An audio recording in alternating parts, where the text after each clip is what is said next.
What would you say the session has been like overall, generally, including your panel section and every other panel section so far? Well, the sessions have been very, very enriching. I must commend the organizers of this Enugu Gaming Conference for being very intentional in selecting speakers that have something to offer in each panel.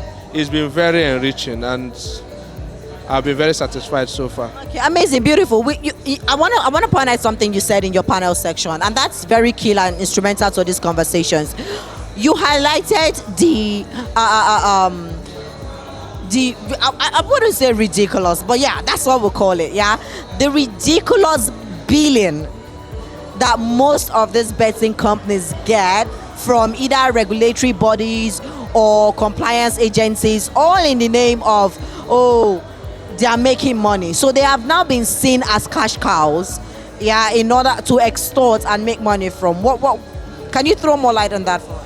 Yes, it's part of the things that operators have been complaining about, and as external solicitors to a number of gaming companies, we always face with situations where our clients are overtaxed.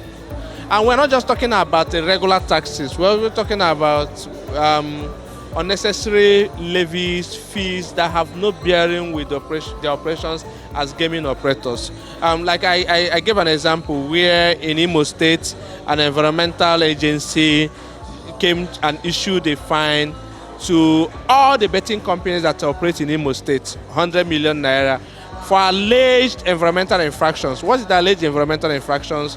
That they allow sewage they channel sewage into the river, gaseous emissions, all those things that have to do with manufacturing companies.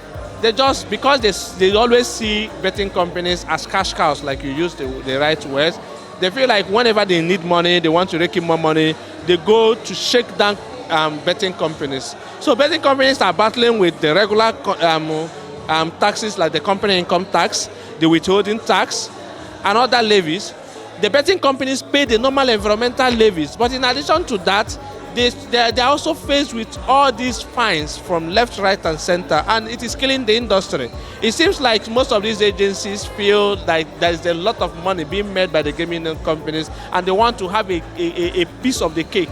But it's not like that, because it seems like there is a misconception about the whole operations in the gaming. So it's high time that the government agencies begin to mellow down on the incessant taxes that they impose on the gaming companies.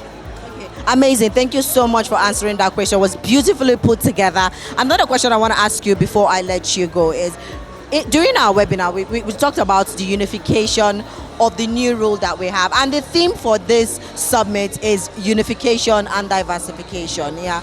How has these conversations over the past couple of months with the new developments and regulation from the Supreme Court, how has it been able to shape the ecosystem right now? Well, it's been able to shape the ecosystem in the sense that it has gotten the state regulators to come to a table to begin the negotiation. I know it is still a work in progress.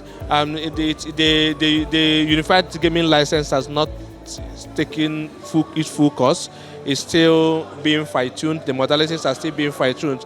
But I think more importantly is the fact that there is a need for the process to be finalized before the next year, because clients want to know, they want certainty. We as external solicitors, we are finding it difficult to advise new coming clients who want to go into the industry. We find it difficult because we do not even know how to advise them as to their licensing. Do we tell them to wait for the Unified Gaming License so that they will just have one license, or do we tell them to start going from state to state to get the licenses for those who are interested in operating across multiple jurisdictions?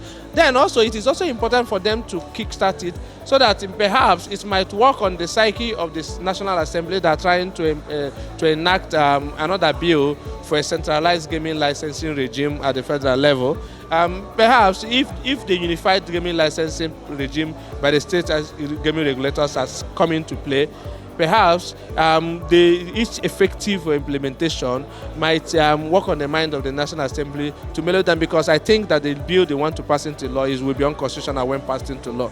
So well, by and large, it's still a work in progress, and we can't wait for it to fully commence. All right, thank you so much for talking to us.